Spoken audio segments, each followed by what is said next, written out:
కానీ డాబా ఉండొద్దు, వాళ్ళు పూరి గుడిసెలో ఉంటే చాలు. పూరి గుడిసె లేకపోతే గతంలో భవంతిలు ఉన్న వాళ్ళు ఉన్నారు, పెంకుటిల్లు ఉన్న వాళ్ళు ఉన్నారు.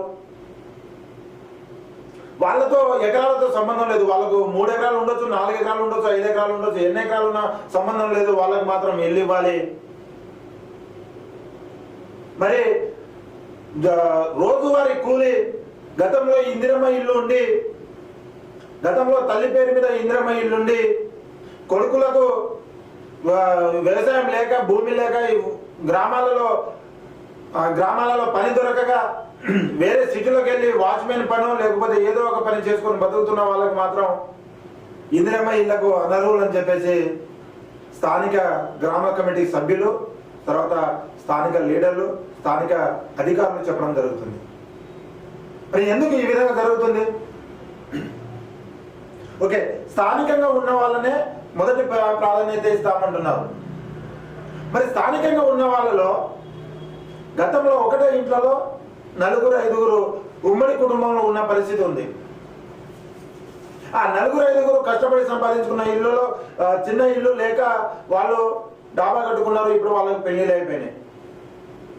చూస్తేనేమో కుంట భూమి లేదు, రోజువారీ కూలి చేసి జీవనం గడవాల్సిన పరిస్థితి.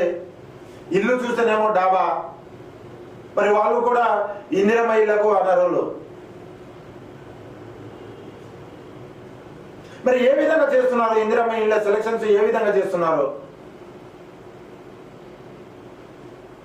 అంటే ఆర్సీసీ రూఫ్ మేము కిరాయికుంటున్నామని చెప్పినా, లేకపోతే ఏది చేసుకున్నా, ఏదైతే సర్వేకు వచ్చిన వాళ్ళకి మీరు ఆర్సీసీ రూఫ్ ముందు ఫోటో దిగారో ఆ ఫోటోలో ఆర్సీసీ రూఫ్ కనిపిస్తే చాలు యాప్ రిజెక్ట్ చేసేస్తుంది అని చెప్పేసి అధికారులు వివరణ ఇస్తున్నారు.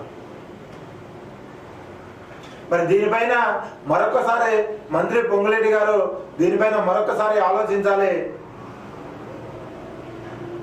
ఉన్న సొంతింటి కళ కోసం సొంత ఇల్లు తల్లిదండ్రులే కట్టించిన ఇళ్లలో కొడుకులు బతుకుతున్న పరిస్థితి. ఆ కొడుకులు పెళ్లిళ్ళు చేసుకొని అదే ఇళ్లలో దాదాపుగా 3 కుటుంబాలు 4 కుటుంబాలు ఒకటే ఇళ్లలో ఉంటూ రోజువారీ కూలీలు చేసుకుంటూ అదే ఇంట్లో డాబాలో ఉంటున్న పరిస్థితి ఇప్పుడు నెలకొంది. మరి వాటి పరిస్థితి ఏంటి? ఇందిరమ్మ ఇళ్ళ ఎంపిక కావచ్చు, ఇందిరమ్మ ఇళ్ళ సెలక్షన్ ఎవరైతే చేస్తున్నారో వాళ్ళు కానీ ప్రక్షాళన ఖచ్చితంగా చేయాల్సిన అవసరం ఎంతైనా ఉందని చెప్పేసి కోరుతా ఉన్నాం. దయచేసి మరొకసారి ఆలోచించాలి. ఇందిరమ్మ ఎంపికల విషయంలో మరొకసారి ఆలోచించాలి. వాళ్ళకి ఎకరాలు ఉన్నాయా, లేకపోతే ఇంకేమైనా చరాస్తులు స్థిరాస్తులు ఏమైనా ఉన్నాయా?